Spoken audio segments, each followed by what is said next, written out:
So Earth Day 2021, the time to think about what our personal actions and responsibilities are, given that in the year 2021, we know a whole bunch about what it means to have humans on our little planet for, anywhere between 30 and 300,000 years, depending on where you consider the beginning of the human race. So good day to reflect, and that's kind of what I'm hoping to structure for the next few minutes. And if I do this, the premises behind what I'm going to say are something that we would have to agree on before anything I say makes sense. So I'll go through what I think are the main premises. The first one is that you see the climate emergency as an existential threat to humankind. I don't think there's anyone here who's going to disagree with that, so it's kind of a no-brainer. The second one is that we cannot, as individuals, manage our global impacts. We rely on governments to do that for us to a large extent. However, one of the premises behind this talk in particular is that as individuals, we do have responsibilities. If we want to live in countries that we call free, those freedoms comes with responsibilities. And so tonight is all about structuring that responsibility a little bit and thinking carefully about what you can do and should do with respect to climate change or the climate emergency. A fourth premise here is that every one of us in Canada, and I'm going to focus this on Canada because this is sponsored by the Green Party of Canada, is that we all have different capacities for managing our behavior vis-a-vis CO2 release, et cetera, and finding alternative ways to live that are beyond the fossil fuel standard. And so we have to be careful when we think about personal actions and make sure that those personal actions are reflecting our particular capacities as individuals, as opposed to trying to make statements about what everyone individual should be doing. So that's just a fourth premise. And the fifth premise behind this entire thing is that there really is no meaningful action that any of us can take as individuals that doesn't represent some sort of break from the status quo. So none of this is going to be easy for us. We have to consider that if we're going to take actions as individuals, those actions are going to cost us in some way, and we'll talk about that specifically. But we cannot consider that there's going to be some pathway for us to go and decarbonize that's going to have no cost to us. That's not the case. And so those are the kind of 5 major premises right now. And I'll just, because we have such a small group, we may as well make this a little bit live. If anyone has issues or would like to, ask questions about those premises, now is a good time to do it, or later on there'll be time for a discussion, etc. So I'll just open up the floor for a second. If you have a comment, you can type comments in the chat. I'm happy to read the chat while I'm talking, or feel free to jump in right now with any questions about the premises of this little presentation. And it's looking like people are ready to move on. Okay, great. It's funny how this works. Okay, so if we're going to make difficult choices as individuals on what our individual climate action plans would be, we have to prioritize. It's way too easy to see climate change as being a monstrous, complex problem.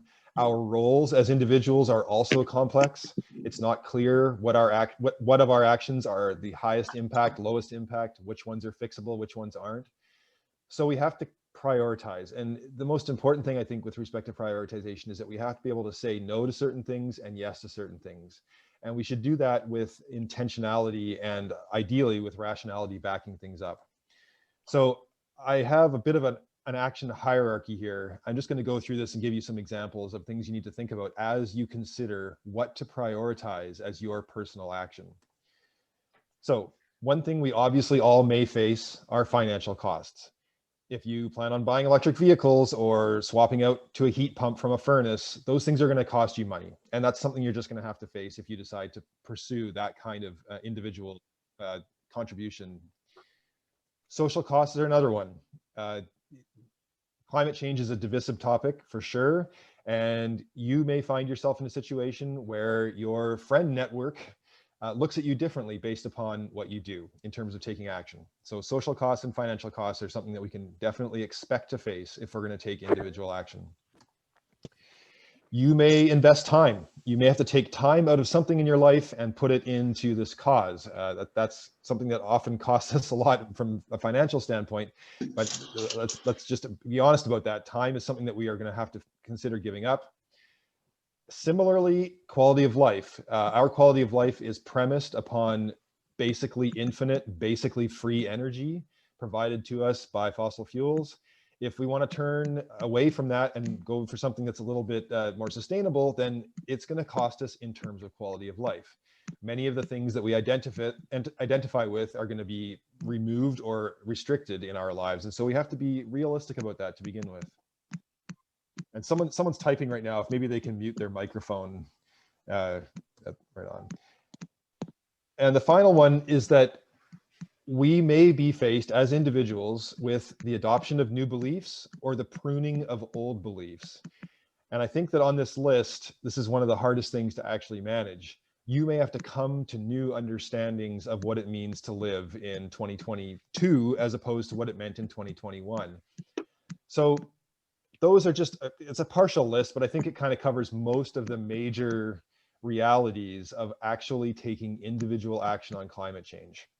Financial costs, social costs, the cost of time, quality of life, modification, I'm going to say, but very likely a reduction in quality of life in some ways, and adopting new beliefs. So my first task for you is to see if you can rank these in terms of the most to least palatable. Which on this list are you most willing to face? Which are you least willing to face? And I'm going to put at least a couple minutes into this. And if you're sitting with someone that would be making decisions alongside you, feel free to discuss this, but try and take it seriously for a minute. Which of these can you stomach most easily? Which of these can you stomach least easily? And actually come up with the order of numbers using 1 to 5. So I'll give you a Jeopardy time, like 30 seconds here or whatever, to think about that. Most to least palatable. Court, can I ask a question? Go ahead. If I've already done a bunch of these, I don't know how to weight them in terms of the action hierarchy. Right. Okay. So, but let's put it this way. It's Earth Day, and yes, I think most people who are in this call right now have probably taken action toward their personal reduction of, say, carbon emissions. But what we're looking for here is a new commitment. Let's pretend, at least pretend, if not be real about this, that we are going to put a new commitment on the table. So if you are going to consider a new commitment, and let's not worry about what that commitment is just yet, ask yourself which of these costs is the one that is most and least palatable to you for a new commitment.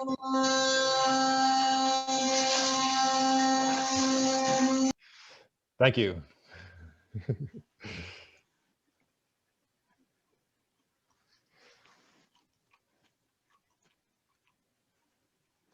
I'm going to see if I can actually, oh, here we go.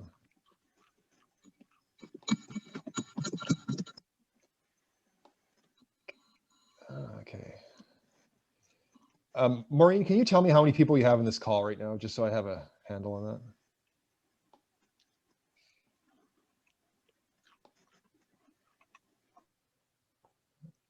Okay, okay.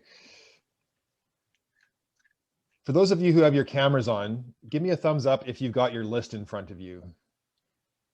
Okay. All right. Now, for those of you who have your cameras on, can you hold up the number of fingers that relates to the cost that is most palatable to you? So for instance, if you think giving up time is palatable for you, hold up 3 fingers. I want to get an idea of what people rank as their the easiest one of these painful things to swallow is. You got a 2, 3, 2, 2. Oh, interesting. Social costs. Okay, I'm going to switch to the other page and just see if you have any other fingers. Okay, 2. We have a 1. It's okay to face social costs as long as the people that, as long as you still have people with you. Do you know what I mean? I wouldn't give up all my friends, but I would give up a few. Can you tell us out loud right now which friends you're willing? No, don't do that. Oh. Yeah, interesting. Okay, now what about the one that is least palatable? Can you get a show of fingers for the cost that's going to be least palatable to you at this point in your life? Anyone who has a camera on, hold up. Okay, we're seeing a 5 here. Beliefs, 5, and a 4 for a change in quality of life, changing quality of life. You guys are so honest. And another 5 over there. Okay. How interesting. Okay. I did not order this list intentionally at all. This is just kind of the way I threw it out. But I'm gonna try and challenge you as we go through this exercise, take the cost that is least palatable and make it your priority. See if that's the one you can take on, because if you can, everything else on the list is easy. So for those of you who had 5 fingers up, adopting a new belief or pruning an old belief, if you rank that as being the least palatable, oh, here, was that a 5? Go ahead. Court, can you explain to me what you mean by a change in quality of life? Give me a couple examples. It's true. I'm being intentionally vague on this. A couple of examples would be like what was talked about a minute ago. Say avoiding international flights would be one. Living in a smaller house would be another change in quality of life. Changing your diet so that you can't eat what you desire to eat all the time. Instead, you eat food that has a smaller carbon footprint. Those would be some examples. Okay, thank you. Yeah. Did you have other examples that popped into your head when you read that phrase? No, I didn't know what you meant. Okay. It was vague to me. It was vague, yeah. And these are intentionally vague. They're just trying to get an idea that none of these things come for free. Well, I'm up there and you take advantage of. What's that, John? Oh, I thought I caught someone there. Okay. All right. So my challenge to you is to select the least palatable on this list and use that to drive your decision on any new action you decide to take. That's just a challenge, and that's easy for me to say because I'm the person talking right now. But it's something that you should think about. One thing to consider is that we are all in a privileged position here, and so if we're not taking on the most difficult responsibilities or the most difficult challenges, then who's going to? After determining what costs you are willing and not willing to pay, it is a good question to ask: at what scale is your action going to come into effect? It's not easy to think about this necessarily without being vague again, but I'm considering 2 types of scale: a social scale, that is the scale that as determined by the social geography around you, the people that you're tied to directly, and a temporal scale, that is to say, for what time commitment are you willing to make, or for what time period are you willing to make a commitment? So I want you to think about this for a second as well. In any new actions that you take to reduce, say, your personal carbon footprint or to decarbonize, what kind of a social scale are you willing to work at? And for example, you may just want to work at your own individual level, all the way up to working with people in your local network. And when I say local network, I'm talking about, the top 15 contacts on your phone. I'm not talking about, anything bigger than that. Most of us tend to work in groups. Very few people have influence over, local municipalities, say, or groups of hundreds of people. But most of us do have strong influence on kind of our nearest dozen contacts. So think about a scale that you'd want to work at, and don't think that bigger is better here. In general, the larger the scale you work at, the more diluted your efforts are going to be. So a personal, individual, concentrated change could be just as potent in the long run as a diluted local network change. So think about where you're comfortable working there. And in terms of the temporal nature of your commitment, we could have anything from a short period, I'm going to try something for 2 weeks, to a new chapter in your life where you're actually going to try and change your disposition towards something in a longer term, to intending to have an impact beyond your own generation. In general, that would mean working with youth or people outside of your generation. So again, it doesn't necessarily make sense that bigger is better here. Sometimes a short commitment, depending on what it is you're doing, you may actually be able to have as high a potency in your action as you would if you tried to work across a large number or a longer temporal timescale, say. So give some consideration as to what social scale and what temporal scale you're willing to work at. And here, it's not a case of me trying to push you to the next higher level. It's just a case of thinking about what's realistic for you. Without thinking about these kinds of things, it's very easy to latch on to the latest groupthink in terms of what kinds of actions make sense. But those actions really need to fit your life. And so that's what I'm trying to get you to think about here. All right, so there's a question of scale. There's a question of what kind of cost you're willing to face, and then there's this kind of final question of, okay, fine, I'm willing to accept some costs. I understand, what my level of potency is going to be on this, but what am I actually going to do? And this is a much harder question to ask. And in the lead up to this discussion tonight, the committee who puts these talks together, we've had lots of discussion about trying to access this question because it seems really relevant and people want answers to it. And there's a lot of people on the internet telling you what to do, But it's not so easy when you consider that we all have different capacities, temporal, spatial, and what kind of costs we're willing to face. Those things all have different potencies. And it's not even clear to us, if we were to get our governments to do something, it's not even clear exactly what we'd want to get them to do. So working at the individual level is just as difficult as working at, say, the governmental level at any of the 3 levels of government we have in Canada. So there is no single, item that we can take on that has a high impact or a known high impact on our, say, carbon footprint. But there are large groups of people that put together a lot of good thinking on this. The Ecochallenge is one group, and we've heard some discussion earlier about the participation in that. But I went right to the David Suzuki Foundation for this because they did a nice job of compiling a top 10 list. Basically, they know that people are going to search for top 10 things I can do about climate change. And what they said was, we're going to get our webpage at the very, very top of that question.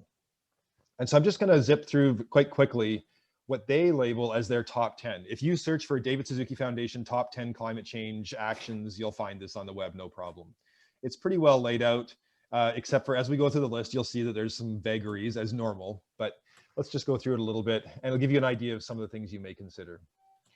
At the top of this list, and I do believe that they wrote the list in terms of what they saw was priority, and I'm not 100% sure that they weren't super clear, but they said, urging government action was one of the top things you can do as a citizen, which is funny because, that doesn't have any direct impact on, say, your CO2 emissions. But this is the David Suzuki Foundation. They understand that policy and politics are really the major core of the carbon problem. That once we became kind of addicted to fossil fuels and our quality of life began to soar because of that, they understand that individuals, this is a much bigger problem than individuals can meaningfully take direct action on. And so one of the direct actions they call for has nothing to do with your personal CO2 footprint and everything to do with your ability to support government to make new decisions, new kinds of decisions. So they were quite emphatic about this, urging government action.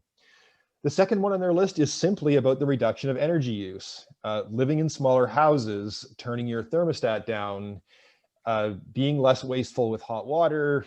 And by the way, their list is very much focused on the climate emergency in this case. They're talking about CO2 in the atmosphere. They're not talking about many of the other environmental impacts that humans have that are deleterious to our future and deleterious to, say, biodiversity. They're really focused here on CO2. So when they say energy reductions, they're really looking at trying to get away from fossil fuel reliance. And that was number 2 on their list. Also on their list is the switch to renewables. So, and this is, they're quite vague as to what scale you do this on, but anything from supporting local initiatives that involve renewable energy to coating your roof in solar panels to, small scale wind turbine. They really quite push the renewable energy argument. And they provide, by the way, if you Google this on their website, they have tons of links on how to do this and various initiatives that have been taken on at various scales. And so they've done a really good job of letting you see that these are actually achievable goals. They're not just things people talk about at this point. 15 years ago, they would have had a much more difficult time putting this webpage together because many of these things weren't done at scale. But now these are done at small scale for sure. They talk about diet. In one of my early talks, I think we talked about the fact that agriculture was roughly accountable for about 16% of our energy consumption, which ties very closely to our carbon footprint. And so what they're saying is don't forget that 16%. What you eat actually does matter. And so, and they have different details on their list there about what kinds of diets. They talk about being meat-free, they talk about local and organic, and they provide evidence to show that there are climate impacts and CO2 impacts with respect to those changes or choices. One of the ones they had put on the list, which I thought was really interesting, was to start a climate conversation. And this goes back to the earlier list of costs that you're willing to pay.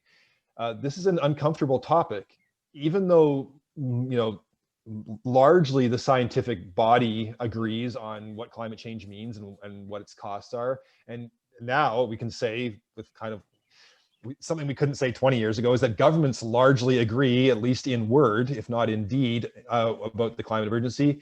But as individuals, there is still a lot of polarization. And so the David Suzuki Foundation says that if you want to do something about climate change, you need to talk about it. And I thought that was a really good thing that they had on their list. And it's funny because that's going to come with changing beliefs and possibly challenging your social network. And so the costs are quite different here, but and you might think those would be the easy things to do, but it turns out that they're actually, we have a lot of hungover resentment toward the climate action movement for many different reasons. And talking about it is one of the best ways to solve that. They mentioned directly your commute. So they didn't talk about international flights to Hawaii or Fiji for holidays. They talk about your commute. Every day, this commute you make, if you can green your commute, that's a big step you can take. They talk about public transport, ride sharing, etc. Both of those things would come with costs as per the list we talked about earlier. And then this simple idea of consuming less and wasting less. It is almost something that we've been enculturated towards, that we should be consuming all the time. We are heavily advertised toward, we yield to that advertisement or advertising pressure all the time. And it's a cultural trope in our world that buying stuff is just the norm. To be receiving a large box from Amazon every couple of days is just normal for us. And the David Suzuki Foundation wants you to challenge that. Simply buy less stuff. Good one to put on the list for sure. And then waste as well. They're quite articulate about this as well. And they do mention food waste. The numbers on food waste are really interesting. It's everything from like 20% of the food you buy from the grocery store up to about 50%. There's different studies that publish food waste numbers, and the range is huge. But in any case, you can basically expect to be wasting about a fifth, if not a half of the food you buy from the grocery store, which is not food you buy from the grocery store, that's food that's produced. So between the beginning of the supply chain to the end user, up to 50% waste. And yeah, they're putting their finger on this and saying, stop doing that. It's quite a sensible thing to think about. Can I ask you a question about that? You can, but I'll admit I'm not an expert at this, and I'm not an expert on this at all. Go ahead and ask the question. Oh yeah, no, the question is just with food waste, do they count like a banana peel as food waste? Or do they count if you threw out half a banana? Does you know what I mean? Yeah. I mean, they are not being super quantitative in this list. They're not saying, if you manage to reduce your refrigerator waste by 15%, here's the carbon kind of consequences for that. They don't go into that level of detail. So it's a good question. Yeah. And there's if you think doing life cycle analysis on things like hair dryers or pop bottles or cars is difficult, doing life cycle analysis on food is even worse, because for the exact reason you said, what portion of the plant is considered food? You have to grow the whole wheat stalk to get the wheat grain. And so it's kind of an interesting question. There's lots of fuzziness around it, but yeah, super good question. And they have here on their list, divesting from the fossil fuel industry. And that is literally going to, your financial person and saying, how much of my stored wealth is currently supporting fossil fuels? And that this is something they put on their list as being a way of reducing your carbon footprint. This is a conversation they think you should have with your financial advisor, your bank, your retirement fund. So this is an interesting one. They go right for the financial here. Mobilize at the local level. This is the David Suzuki Foundation being incredibly vague, but I think in spirit, what they're talking about there is stuff like what we're doing tonight. Making sure that, you're not the only person in the room talking about this stuff or doing things. You want to be in a community, you want to be sensed that you're supported, and that, the risks you're taking or the costs you're facing are shared in some way across people that you're directly connected to. I think that's exactly what we're doing tonight. And finally, they do go right back to where they started at number 1, be politically active and vote. I think they put that at the top of the list and the bottom of the list as a way of saying, look, this is really where things matter. And this is something that, if Maureen had her way, she would shake her large stick and force us all to vote on this, because it really is one of the most important actions we can take as individuals. All right, so I just wanted to make sure that there's some clear thinking for each individual on the costs of the decisions we have to make, the scales on the decisions we have to make, and then the actual actions we can take. I'm not going to go into any of these in any more high resolution unless people want to ask specific questions, which I'll happily entertain if I happen to know about them. But what I thought we'd do next would be to hear from some of the people in this group that have been involved in the Ecochallenge, because those people, as John said a few minutes ago, you've already been through this decision process, whether you did it intentionally or not, you've made choices. So what I'd like to do is open up the floor for a few minutes to anyone who's involved in the Ecochallenge, who's willing to give us a couple of minutes story on what they've been doing, because it's going to fit into what we're talking about here. And so question meaning like what changes have we made because of the Ecochallenge? Yeah, exactly. Yeah. So the most notable one for me is I've never really paid attention to sustainable clothing before, but because of a link that I followed to score a few points, I actually I actually changed. So when my daughter needed shoes for the summer, so I was scoped out who's using recyclable plastics and you know what I mean, to make summer beach shoes. And so I bought her a pair of shoes that is way more sustainable than whatever I bought her last year.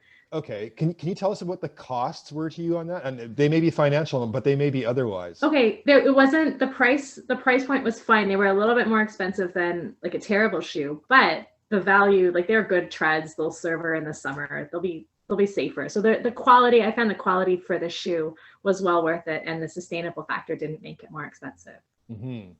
Okay, so like I'm just gonna be cynical for a second here. Sure. If you didn't face a particular cost, but you scored points, okay. Let's say, so someone evaluated this as being a point-worthy action. so make that connection for me then. Yeah. So the connection is it would never have occurred to me to shop that way before. Okay. And I was looking solely for a sustainably made shoe. I wasn't going to buy a not sustainably made shoe that week because it was fresh in my brain. Gotcha. And then I needed a new belt, and so there was a sustainably made belt. So you know what I mean? It's just sort of little things like that. So I find I'm shopping differently. So it's a habit change. So and also not grabbing anything random, like I see. shopping, buying less, buying just what I need and buying it sustainably. Okay. Yeah. Right on. Anyone else have a story from their Ecochallenge participation? Don, I know you must have one. I just found it, in a lot of cases, I found that it was a good opportunity to learn about stuff. So, you go on the site and it tells you, you can get points for spending 30 minutes learning about this. I said, okay, I can do that. Definitely. And, some of the things I haven't yet, it wants me to do 60 minutes on geothermal energy. I haven't done that one yet because I haven't felt like I had 60 minutes to do it. But John, can you tell us about one of the ones you have done though?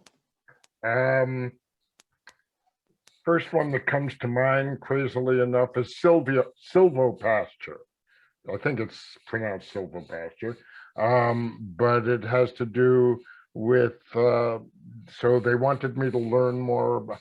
I had to spend some time learning about Silvopasture, which is the practice of mixed use of land, so that you have animals and crop growing mixed in with forest. Mm-hmm. And that they, and it works, it's sort of a further step to regenerative agriculture, which mostly mixes raising livestock and growing and farming plants, because when you combine the two, it enriches the soil. It makes for a healthier soil and a more nutrient-dense product. Okay, so the people who put that on the list, the go and learn about this for 30 minutes.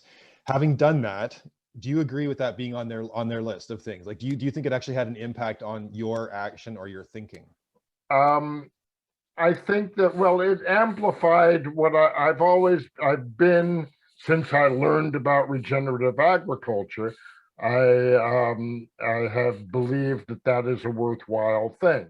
I certainly am much more likely to support, not much more likely, I definitely supported over agribusiness attempts to use fossil fuels and herbicides and pesticides to farm at large scales and simultaneously deplete the soil.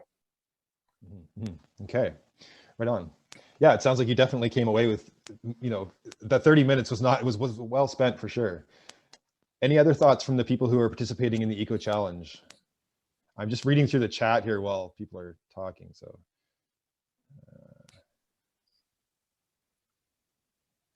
Well, I guess I could just comment on that one because I actually did the same one in terms of Silvopasture because it has been something that, I've heard about it and something that since I live on a farm and we do have some farming and I have some property that we could potentially have trees and livestock in at the same time. I think it was an interesting one to learn more about, especially in the spring before things get busier on the farm. So that was definitely an interesting one for me as well.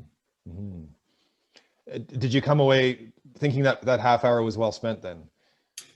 Yes, for sure. I think okay. Just learning more about it and seeing how potentially we could adopt some of it here would be good. Yeah, that was my next question was, after reading about it and learning about it, would you be inclined, since you are in a position to do it, would you be inclined to implement it? Yeah, it's something that I would definitely be interested in doing. It's a matter of time. Any other Eco Challenge people who have stories to tell? I was really interested to see the number of little boxes in the Eco Challenge website that were basically go and find out about something. It's really interesting that would be a priority, and yet it seems to actually fit with people's time budgets and will budgets, and it has just as much impact as many of the other things. Ultimately, I think. The next one that I want to research, it's the same thing, is I never have the amount of time they suggest I should have to do that, but is to research heat pumps, because I'm really curious about, is that a good way to spend money on my house, or are solar panels smarter, is something else smarter? And I haven't researched it yet. I vaguely want to put a heat pump in, but I don't know. Yeah, it's one of the ones we've talked about this a little bit, but it would be a good talk to give, because it's pretty hard to make an argument against heat pumps if you have the resources to swap one out. To swap out a furnace, it's pretty hard to make the argument against heat pumps. I think it's. And is it usually pretty easy? Like, is that can any house do it, or does it need, because? Well, it depends on the size of your house and what kind of inside heating mechanism you have. If you have hot water floors, if you have forced air, then the cost scales depending on what your indoor heating, like radiant heating mode is. Gotcha. But not impossible. Yeah, it's very case specific, but the heat pump itself transcends all indoor heating modes. It doesn't matter what you're doing with the heat. And yeah, the heat pumps are just, they're a 4-to-1 ratio of energy gain, essentially. So, for every 4 joules of heat you put into your house, it's going to cost you 1 joule of electricity. So you can't really beat that. So great. So do it. Good. Okay, now the question is not to do it. The question is, if you have $15,000 to do that, what's your best thing to do? And now that's a much harder question to answer. Yeah. Well, yeah, we could maybe do a discussion on that at some point. I think it'd be a really good one. Yeah, Robin, a lot depends on your ducting.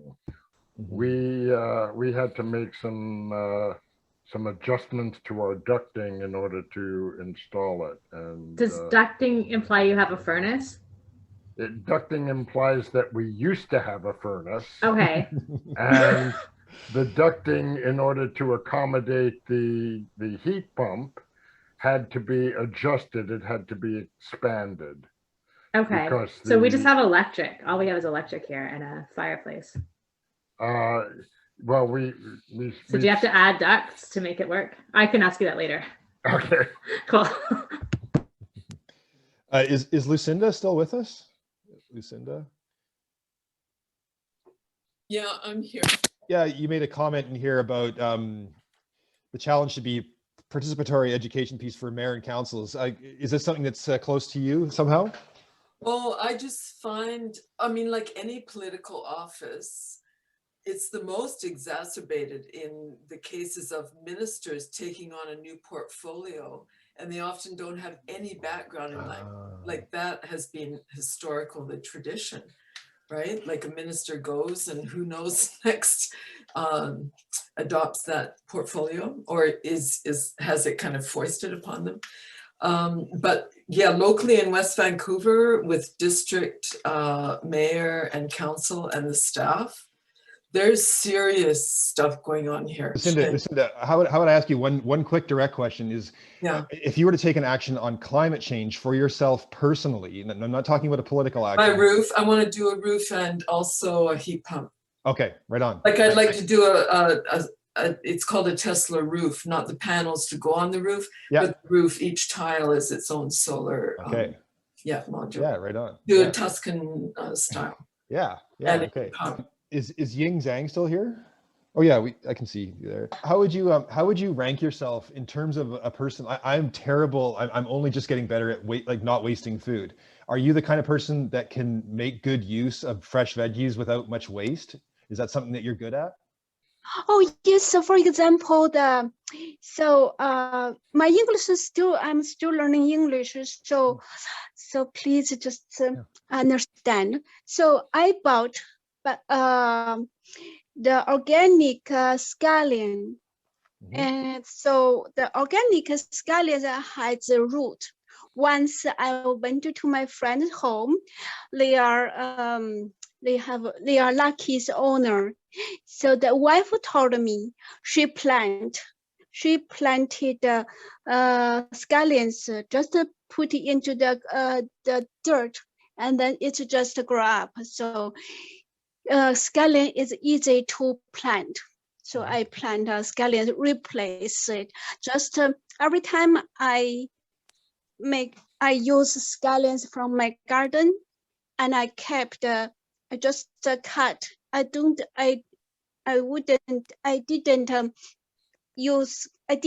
just cut the top and keep the root there.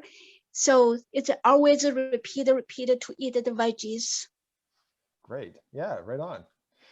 I have a comment here, Mike. You had your hand up apparently at some point. I did miss that. Thank you, Maureen, for pointing that out. This is such a great conversation because a few years ago I held two competitions very similar to this one. One in Smithers where we challenged the entire business community to reduce their footprint by 10%.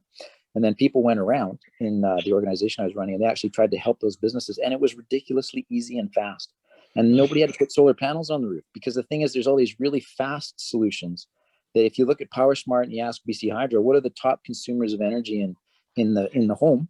It's, everybody thinks, oh, you got to put a solar panel on the roof. And that's good if you do. I mean, I'm saying it's great to drive the electric car, but if you turn your water heater down, and if you go and you actually put one of those timers on your cable box, because the cable box, believe it or not, to the television cable box is the number one item that PowerSmart says, because they're not, and this goes back to David Suzuki's thing here about government regulation, because the government doesn't regulate the power that it has to be turned off, and the CSA standards won't agree to it.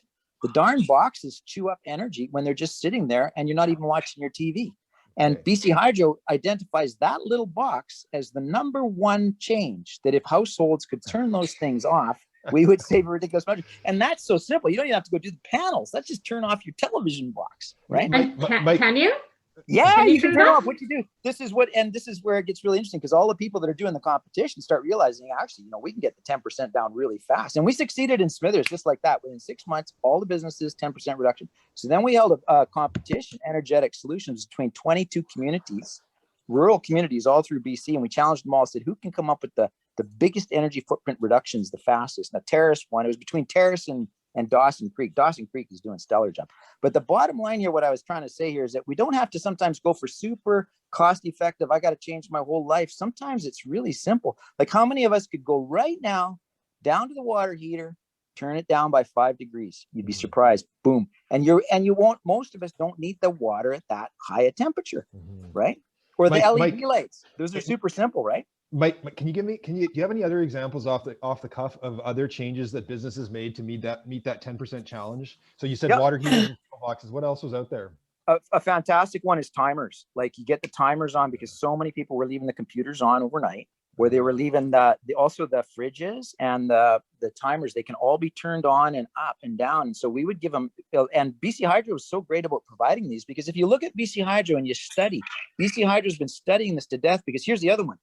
It's 5 times cheaper, faster, and better to do conservation measures on your fridge than it is to buy solar panels. So people, I had solar panels on the roof. I turned the whole office into solar panels everywhere. People come in, they say, Mike, should I put solar panels? I say, no, go home, look at your fridge and see what year it was made and get rid of that thing if it's more than 10 or 15 years old, because it's chewing up 11% of your household's power. So get rid of the fridge, get a modern fridge. It's better than buying the solar panels, and then buy the solar panels later. But the fastest thing, and this is where CanREA, the conservation, the Canadian Renewable Energy Association, has put out, so is Clean Energy Canada, we put out policies on this, is to get the government to push these things so that we get rid of really old technologies, and we have new technologies now that are super fast. We shouldn't be using old light bulbs. It should be just, that was great when government came in and said, we're getting rid of incandescent bulbs, only LED bulbs from now on, right? That makes sense. That's the kind of thing that we can do that's fast, it's cheap, it's quick, it's efficient, and it doesn't require like a huge change in your lifestyle, or like you got to, quit your quality of life, etc.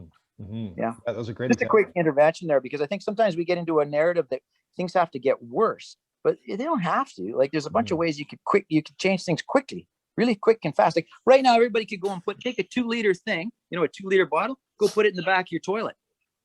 Do the math.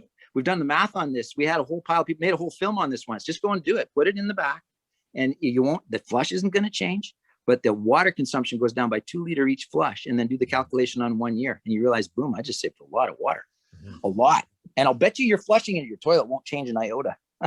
Anyway, fun to think about those ones, because they're out there, right? There's lots of these out there. There's lots of good lists for this out there. Yeah, right on.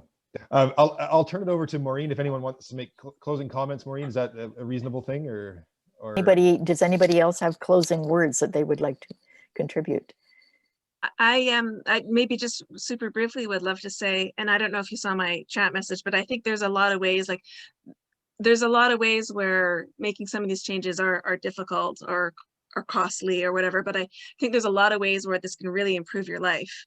Like like even just riding your bike, like that is that's a benefit to your life. And I'm sure Maureen likes her new car, even though it was an investment, and like eating organic food is like so good. And there's a lot of ways that not only can you feel good about having solar panels on your roof, but there's a lot of ways that it's just intrinsically better for your life as well. So to keep it in balance, as well as it's not just pain. It's a good point. Yeah, I cast it that way just to force a certain level of seriousness, because the big changes, like we said, we are not making the big changes. They're out of our hands. We have to rely on governments for that, and those changes will come with different costs and benefits. But it's important that we don't, like for instance, I ride my bike to work every day, and there are days when I get to work soaking wet, covered in mud, and I think, there's definitely a cost here. It took me twice as long, blah blah blah. It's a good point you make. Amanda, did you have anything you wanted to put in? I'm sorry to have chopped this at 1 hour. I wasn't sure how strict we were being on the 1 hour time. No, I loved it. I think this is a great topic. I think we should have more. I think this is a great topic. I think we can all do more personally, but I think I loved everyone's comments, actually, that also just weighing out the costs. Right. I think that's really important that we weigh them out, because as Mike said, like, you think, oh, I should put solar panels, but you don't even look at some of these little things you could do that would make a bigger impact. And so I love that, because I think we should really actually say, what are the biggest impacts we can make? And I mean, Stephanie made a big one. Like when we sold our car and moved only to bike, it transformed our life, in a good way. Where do you live? Just roughly? We live in Whistler. Okay, right on. Wow, that's great. Yeah, but we take the bus, and and just realizing like you never realize that you can actually get so many places, right? But we think the car is so convenient, right? So but until you actually make the change, you don't realize that it is actually easier. And of course, there's days that it rains and it's snowy and you're like, oh. Yeah. Often wear goggles. Some of us are a little bit beyond riding a bike, but we do enjoy our electric vehicles. And Maureen and I are both really happy with our I got a Bolt. She's got a bigger one, but it's still great. So thank you all. It was very entertaining, interesting. And Anne, have we heard from you? I'm quite up here. It's been a lovely evening. Thank you. And I think I echo a lot of what Amanda was saying there. I would love an evening just of the little things that we can do. I love Mike's rundown of those sort of things. I don't even know where my cable box is. I have no idea what that is. So I need a real basic level of introduction of just little simple things to do. I think would be great. And a night on heat pumps would be great. We're always debating it with my husband. The cost seems so high, but I'm open to debates and learning. So thank you. It's been a really good evening. Thank you, Court. Yeah, and I'm happy to get into the whole food security realm because there's a lot of questions coming about food, and we've done a lot of work on that front. So I'm happy to contribute to it. Amanda, I think we just got green lighted to let you do a speech on it, which would be amazing. I'm happy to lead about how to do the food because I know a lot of people have questions about that, and it's so Wayne. Yeah, that'd be super. Yeah, that's a great topic. Cool. There we go. That's a successful gathering as soon as we have put the clause into a few people to give other presentations. Well done. Amanda, you good job, Court. Court has done such a good job. But Court, you're your own worst enemy because in each one you have said, well, actually, that's a topic that I could give another presentation on. I need to interleave these. I'll give those topics after other people have done other things. How about that? We can schedule two things at once. It's fine. Calendars will take more than one event. That's true. Richard has been chirping away on chat. Richard, did you want to say anything out loud?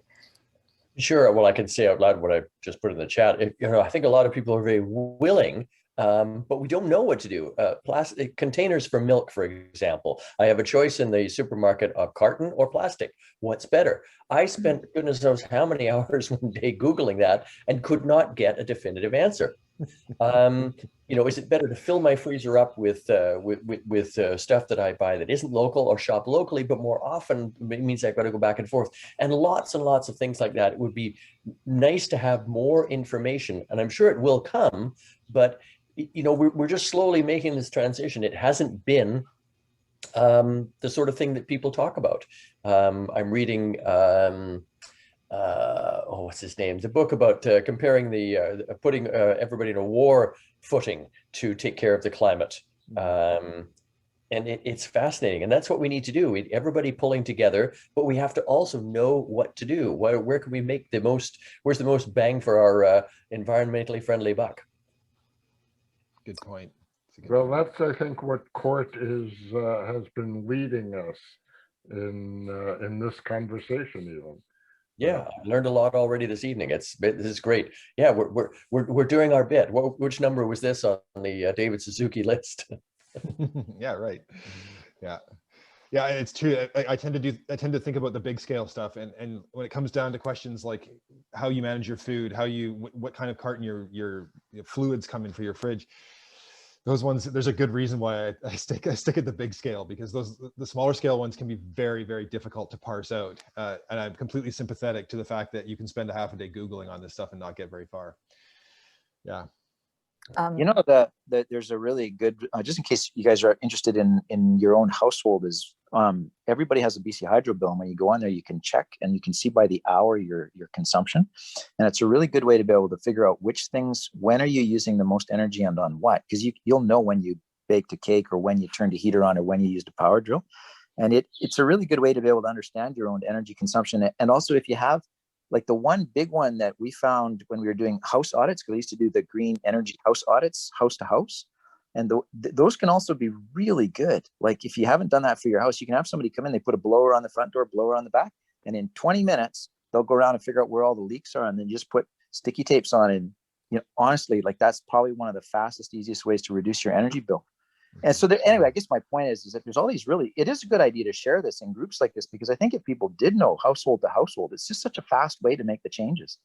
The blower test is fantastic. There's another one too, where they have a person comes along and they just scan they just scan your house with a camera, and you can see where all the leaks are. Yeah, both that and the blower tests are now in the BC building code. Yeah. So you can't build new homes without them, which is great. Yeah, they're fantastic. Like, what a great idea.